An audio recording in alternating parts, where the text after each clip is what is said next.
Now, Les, in living in Costa Rica for the time that you have, you've obviously come to know Ticos, it would seem to me, much better than the average American or the average expat, because you're literally living with them in your home.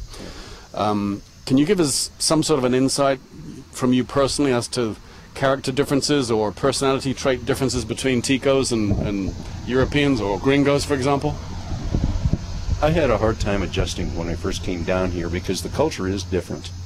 And I read an article, and I believe it was on We Love Costa Rica, about the difference in the way that they think from Americans.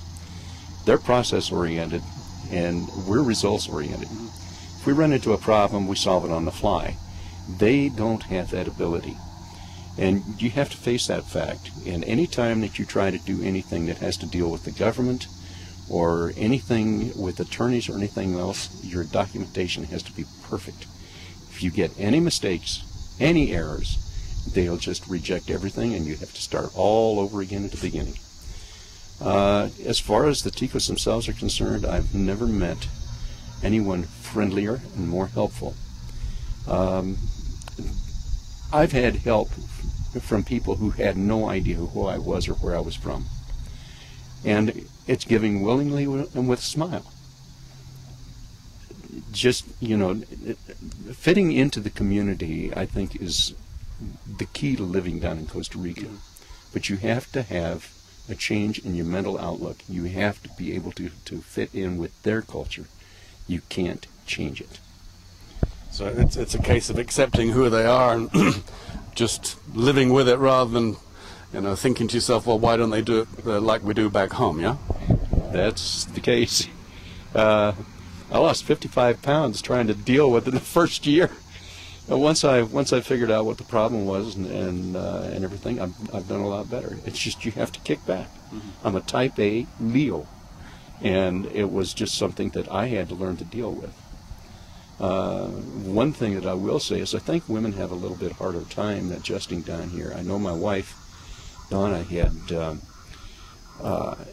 guys are always busy, but the women are pretty much at home wondering what to do. You can only watch so much TV, and you've got to find a way to get out and get yourself a social life.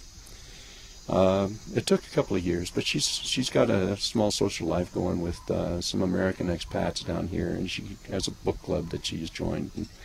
So things are doing a little bit better, but I'm going to try to press for some more of a social life for her.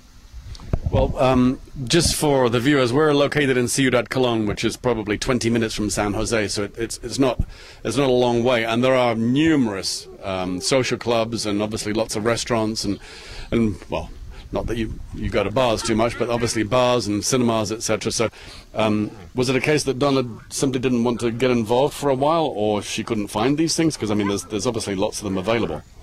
Well, it was a matter of trying to find something to do at first. I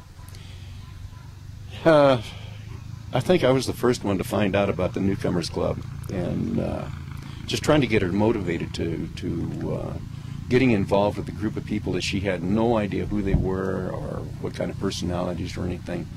She's not as prone to just jumping into a new situation like that as I am. She instigated the move to Costa Rica, and I'm the one that's enjoying it. As you can also see here, we do have a number of animals around, and apart from the dogs and the chickens, Les, why don't you tell us about the number of children you are living with now? And I did ask Les, you know, if he ever needed peace and quiet, and then he was telling me about his own family and his own childhood. So you came from a large family, you said, right? I'm the oldest of 9. I've got 7 of my own. So you're already Tico. I've got 12 grandchildren and 12 great-grandchildren. No, I enjoy having kids around. They can be quite a hassle sometimes, but you know, it's a process of learning that I went through with my own family. You teach them what you can, and try to make sure that you raise them the right way. We've got 7 living in the house, 7 kids. And sorry, these are all Tico kids, right? These are all Ticos. It's a combined family. She had 4, he had 3, and it's been fun. Thank you, Les.